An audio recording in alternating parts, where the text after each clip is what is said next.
નમસ્કાર ખેડૂત મિત્રો, ન્યૂઝરૂમ પાલિતાણા યુટ્યુબ ચેનલમાં તમારું સ્વાગત છે। ખેડૂત મિત્રો, કેન્દ્ર સરકારે દેશભરના ડુંગળીના ખેડૂતો માટે એક મહત્વપૂર્ણ નિર્ણય લીધો છે। ખેડૂતોને તેમના ઉત્પાદન પર વધુ સારું વળતર મળે અને બજારના ભાવ સ્થિરતા જાળવી રાખવાના ઉદ્દેશથી ડુંગળીની લઘુત્તમ ખાતરીપૂર્વક ખરીદી કરવામાં વધારો કર્યો છે। કેન્દ્ર સરકારે ડુંગળી ઉત્પાદક ખેડૂતોના હિતોને ધ્યાનમાં રાખીને ખરીદી કિંમતમાં સુધારો કરવાનો મહત્વનો નિર્ણય લીધો છે।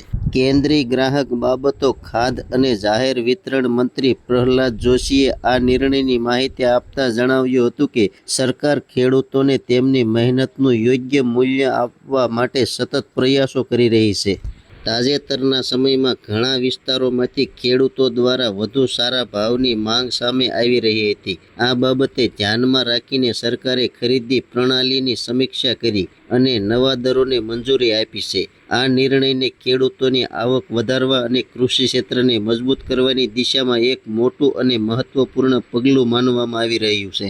આ નિર્ણયને ખેડૂતોની આવક વધારવા અને કૃષિ ક્ષેત્રને મજબૂત કરવાની દિશામાં એક મોટું અને મહત્વપૂર્ણ પગલું માનવામાં આવી રહ્યું છે। 13 જૂનથી 1650 રૂપિયા પ્રતિ ક્વિન્ટલના ભાવે થશે ખરીદી। સરકાર દ્વારા કરવામાં આવેલા સુધારા અનુસાર હવે સંગ્રહ કરવા યોગ્ય ગુણવત્તાવાળી ડુંગળીની ખરીદી 1650 રૂપિયા પ્રતિ ક્વિન્ટલની લઘુત્તમ ખાતરીપૂર્વકની કિંમત પર કરવામાં આવશે। આ નવો દર 13 જૂનથી પ્રભાવશાળી એટલે કે લાગુ થઈ જશે। અધિકારીઓ સાથેની બેઠકમાં થઈ વિગતવાર ચર્ચા। આ ઐતિહાસિક નિર્ણય લેતા પહેલા કેન્દ્રીય મંત્રી પ્રહલાદ જોશીએ ગ્રાહક બાબતોના વિભાગમાં વરિષ્ઠ અધિકારીઓ સાથે એક મહત્વપૂર્ણ બેઠક યોજી હતી। બેઠકમાં ડુંગળી ખરીદીની વ્યવસ્થાને વધુ અસરકારક બનાવવા અને ખેડૂતો સુધી તેનો સીધો લાભ પહોંચાડવા ઉપાયો પર વિગતવાર ચર્ચા કરવામાં આવી હતી। સરકારે માત્ર ખરીદી ભાવ વધારવા પૂરતું જ પોતાને સીમિત રાખ્યું નથી, પરંતુ ભાવ નિર્ધારની સમગ્ર પ્રક્રિયાને પણ વધુ વ્યવહાર અને બજાર આધારિત બનાવવા પર ખાસ ભાર મૂક્યો છે।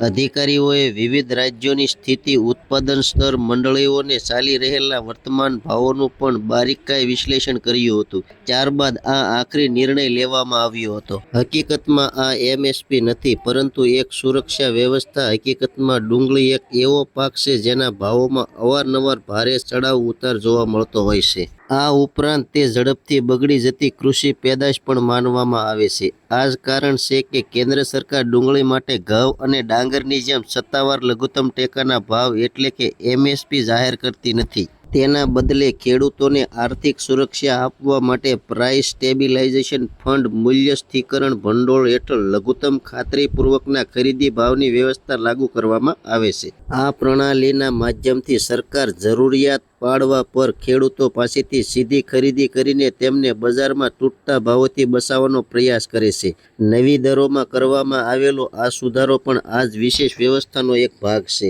ખેડૂતોની આવક અને માર્કેટ બંને બેલેન્સ રહેશે। ફોક્સ સરકારનું માનવું છે કે ખરીદી ભાવ વધારવાથી ખેડૂતોને વધુ સારી આવક પ્રાપ્ત થશે। સરકારની આ પહેલ માત્ર તાત્કાલિક રાહત પૂરતી સીમિત નથી, પરંતુ તેનો લાંબા ગાળાનો ઉદ્દેશ ખેડૂતોને આર્થિક સ્થિતિને મજબૂત કરવાનો છે, કૃષિ બજારને વધુ સ્થિર બનાવવાનો છે। આવા સંજોગોમાં આ નિર્ણય ડુંગળી ઉત્પાદકો માટે એક મહત્વપૂર્ણ રાહત પેકેજ સમાન જોવામાં આવી રહ્યો છે। ખેડૂત મિત્રો, ડુંગળીની ખરીદીમાં કર્યો છે મોદી સરકારે મોટો વધારો। તો માહિતી કેવી લાગી કોમેન્ટ બોક્સમાં કોમેન્ટ કરજો। ચેનલમાં નવા છો તો સબસ્ક્રાઇબ કરજો। હવે મળશું એક નવી માહિતી સાથે। ત્યાં સુધી બધાને જય જવાન, જય કિસાન, ભારત માતા કી જય।